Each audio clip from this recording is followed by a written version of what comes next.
Hello, fellow photographers. In today's proverbial fireside armchair chat, I'd like to talk to you about the illusion of magic and the importance of ritual.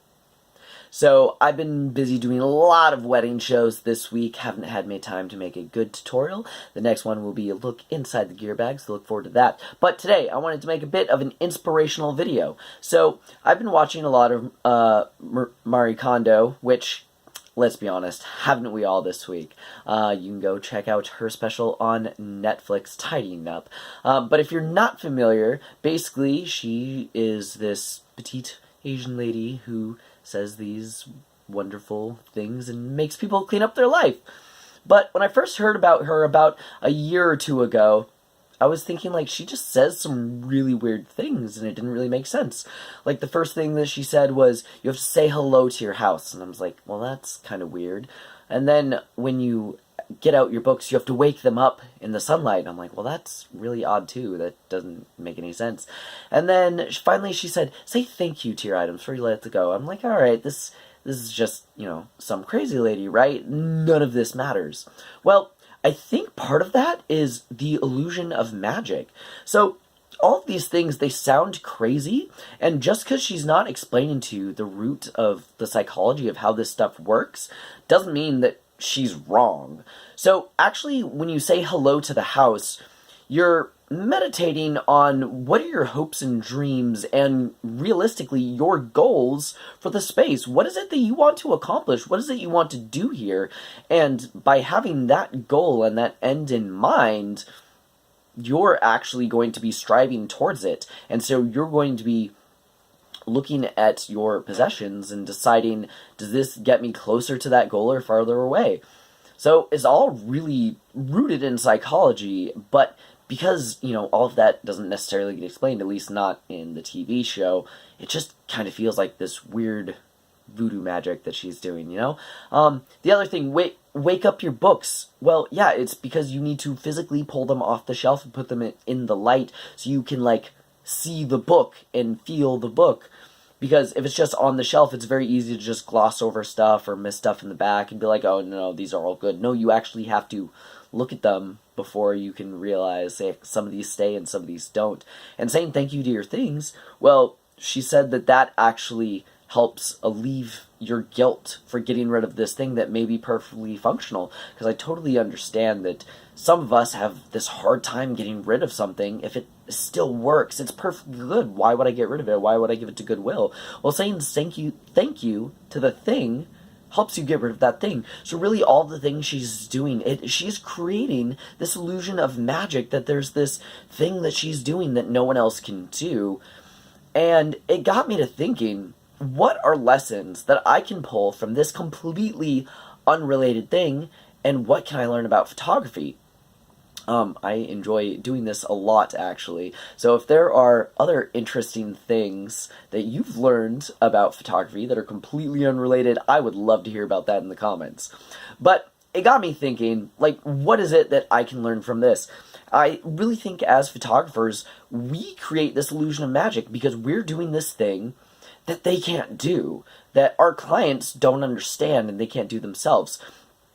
Yes, to get a thing, with most of the photos that I do, you lower the exposure, you add in a flash. The technicalities are not that complicated. Pretty much anyone can learn it. But to our clients, we're wizards. So just because there's, a method to the madness doesn't mean that we're wrong. It's because there's something, good to it. So when you're doing lighting, one of the things that I often get advice from non-photographers, I'm talking the pilot who was driving the hot air balloon, I'm talking the security guard at the Seattle Enchant lights when I went. All of these people said, oh, you want to face them so all of the light is in their face. And I was saying, no, I want to face them so the light is behind them. And they kind of looked at me and they're like, are you sure? That doesn't seem accurate. Well, I was creating this illusion of magic of doing the exact opposite, yet making a good-looking photo.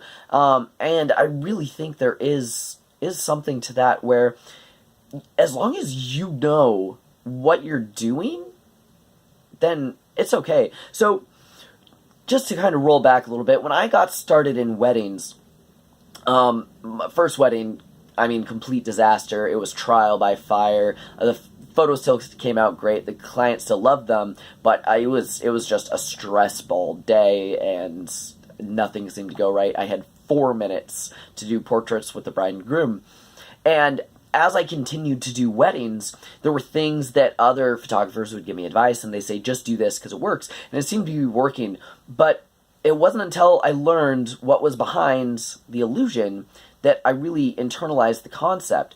So, like, one of the things is, when I'm shooting a wedding, I start the day with the rings. Well, why do you start with the rings? Don't just do it because someone told you to.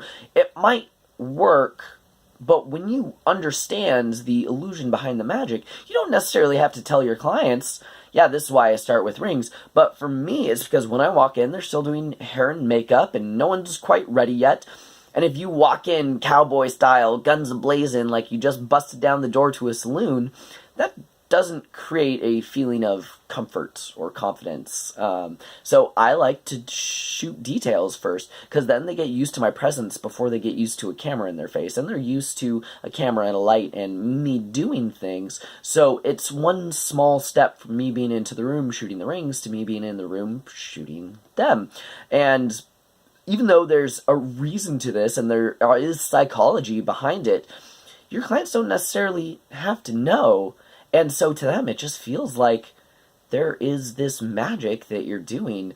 The next thing that I was thinking about is whenever you have to deal with an Uncle Bob, the people that are always just shooting all the weddings, just kind of like over your shoulder because they have a fancy camera. They're not a photographer. They're usually a retired doctor or something. And the Uncle Bob, they bring their camera to the wedding. The couple didn't ask them to. They just like shooting. But especially when you're shooting family photos, one of the things that I get is, all right, look at me, smile. Well, here's the thing. They're not looking at me. They're looking off over here at Uncle Bob because he's right behind my shoulder. And so one of the things is like, okay, so how do you deal with the Uncle Bob? Everyone has their own way. My personal favorite way that, again, I've learned through, kind of researching, learning psychology and understanding the illusion behind the magic is I actually put all the spotlight on Uncle Bob. I say, all right, everyone look at him, get his photo. And he feels very put on the spot because he's not ready. He doesn't know what to do. He'll take his quick photo and be like, oh, and then I'm staring at him too. Are you done now? Cool, back to me. And so it helps draw the attention. It tells Uncle Bob still gets his photo, but it tells him that this is not your time now.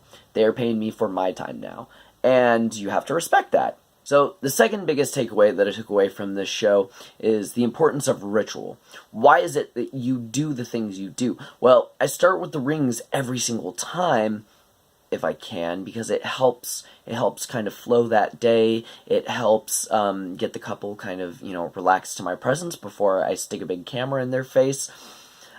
There's a reason that I do that every single time. And when that gets interrupted, if I can't do the rings first, then of course I'll start shooting with them first. But if I can't find something else to focus on, then it kind of is just tension. So, for example, there are some wedding days where people hire me for 5 or 6 hours instead of a full 8. So by the time I get there, I'm not getting there with hair and makeup done. I'm getting when they're like, boom, I'm ready, let's do this. I'm just starting portraits. And it is very just kind of like, all right, let's do this now. And it's a little bit tense, and we're trying to like rush things. And then when we do a first look, it's okay, we got to do this thing. Cool, you did first look, awesome. Where usually first look is like, all right, now you get to have some time together. So there really is, this importance to ritual, because you can get yourself in this space, you can get used to it, and it puts you in a state of flow, where you're, if you've ever been in the zone, that's your state of flow, where you can just keep going, and you can do one thing to the next, and nothing seems to, interrupt you or take that train off the tracks. So I really think as photographers, if you don't shoot weddings, this video still applies to you. Whether you shoot studio, or whether you shoot portraits, or whether you shoot landscapes, you're going to have your own ritual of how you approach the scene, how you set it up, and how you like to to do your shoots. But I think having that ritual is really important, and she does the same thing in all of her episodes. If you go watch Marie Kondo's special, it's the same thing. You keep seeing, here's lesson 1, here's lesson 2, here's lesson 3. She does the same thing with every single one. But I think as photographers, it really is important that we create this ritual for ourselves, and we don't necessarily have to explain to people the illusion behind the magic. I just think it's important that you know where the magic comes from, you know why it works, and that you know that it works for you.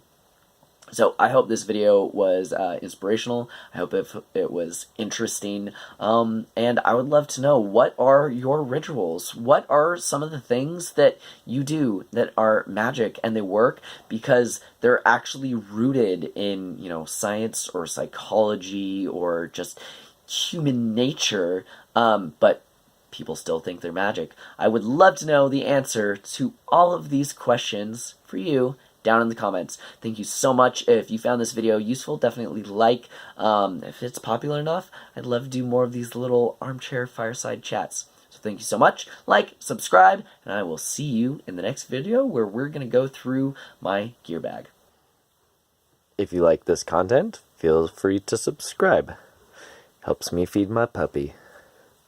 Thanks.